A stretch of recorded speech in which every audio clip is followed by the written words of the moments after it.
Hi, my name is Mark Vondrasek, and I'm a physics teacher at Evanston Township High School.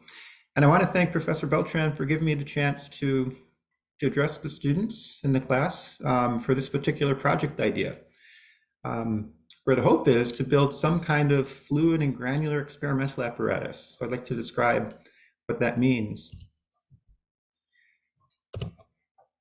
So first, just so you know something about me, if we end up working together, this is my 26th year at Evanston Township High School, my 29th year total in teaching. Very passionate about giving my students and students in the building opportunities, things outside of the classroom where they can pursue their own interests in any area of STEM, as well as many other different areas in general. Things like achievement gaps, racial equity, school safety, social emotional learning practices, things like that. My background is I've got a PhD in high energy particle physics. I worked at Fermilab back in graduate school. So that was a great amount of fun. And that background has given me a chance to provide research opportunities to my students. I've been very fortunate, just pure lucky in many cases, recognized by different groups here and abroad. So that the problem that we've run into here is that we have a very long history of research, student research at the high school. We're one of the first 10 high schools in the country to participate in the Science Talent Search and many other competitions over the years.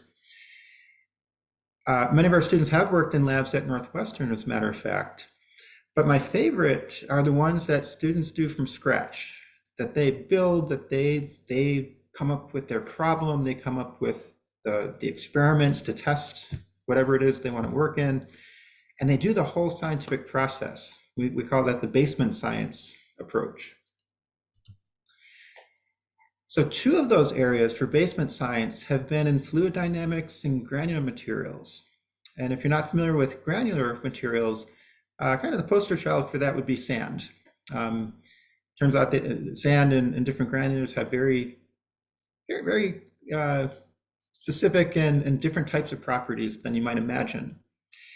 Now, these types of projects can be done on smaller experimental setups, very small areas, basic equipment. We don't need the $1 million labs at Northwestern to do this kind of work.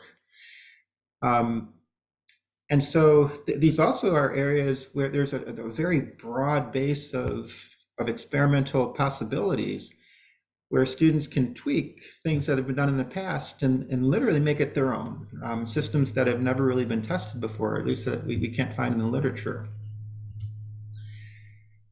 So what we're looking for is for a team in this class to help design, construct, troubleshoot, and make working a multi-purpose apparatus that can be used by students to carry out individual and novel fluid and granular experiments. A few years ago, we were able to actually have a research center built for the school. And it would presumably, this apparatus would be housed in that space. And any students from now and then into many years to come can actually make use of it for their own particular individual experiments. So ideally, this apparatus would be movable, something on wheels, perhaps. Again, fairly small in size, about think of like a square meter of floor space that it would take within our research center.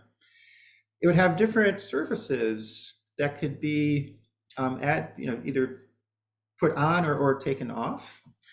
So we could have like different types of surfaces. Some might be like a plexiglass. You can imagine like a glass pane that sits on there. We'd have the ability to rotate it, so the surface would be at different angles. So you could look at fluid flow or the flow avalanching type flows of granular materials. One of the problems that we've had issues with over the years for fluid experiments is many of the types of experiments we do have a stream, a jet of fluid coming down. We'd like to be able to have better precision control over the flow rates of those streams coming down. Think in terms of like how many milliliters per second of flow you would have, but also have a laminar or smooth flow without any kind of turbulence in the flow itself before it would hit a surface. And then we'd also like the ability to use a variety of different fluids, a variety of different granular materials. And because, if we're able to have the surfaces removed and we could transform it, you could actually have multiple students doing multiple types of projects over the course of the same time period, just by changing the surfaces and putting their experiment back into existence and so on. Okay, so again, a multi-purpose kind of device, of apparatus. Just to give you a sense of what these experiments might look like, hydraulic jump, you see it probably every day of your life, in a drinking fountain, in a sink or a tub. The stream of water hitting, it flows out in a laminar flow, and then it lifts. It forms that circular shape there. That's called the hydraulic jump. Lots of experiments are possible with and tweaking it, to make it different types of experiments, different types of systems with hydraulic jumps. If the surface were removed, if you had like a tub, okay, like a collecting tub for the runoff fluids, it's something like jet mixing, turbulence studies, flows of liquids with and without obstacles on the surface, okay, things like that. Lots of different types of possibilities for fluid flow. Granular materials are kind of interesting. Something like sand, it turns out, if you shake them, okay, vertically up and down at different frequencies and amplitudes, you produce all sorts of different kinds of patterns. A phenomenon called oscillons starts to appear. So if we had a space where on a surface we could put a mechanical vibrator, we can actually do experiments like this and not have to worry about the sand and other granulars ending up all over the floor and all that. Avalanching type experiments, lots of things would be possible here for the flows of granulars as well as liquids. And this apparatus presumably would be able to, to accommodate such types of experiments. So we're at the high school. We're just about a mile away from the Northwestern campus. So we're local. Site visits are easily arranged and encouraged for whatever team is working with us.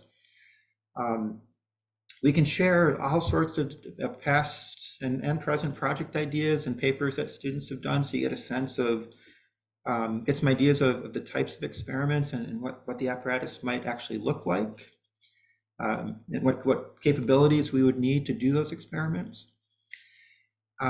Again, you leave almost like a legacy here at the high school. This apparatus will be used for many years to come by dozens of students for the type of work they might be interested in doing. And if this works out, the possibility of sharing these project ideas with other schools around, locally and around the country that we work with, to provide ideas for even more students, for them to go out and build this kind of apparatus and do these types of experiments. So yeah, I hope this gives you some sense of what we're looking for. If you're interested, if you have questions, but whatever team ends up working on this project, please contact me at any time. Professor Beltran has my contact information, and I really am looking forward to working with you and trying to get this done. Thank you so much.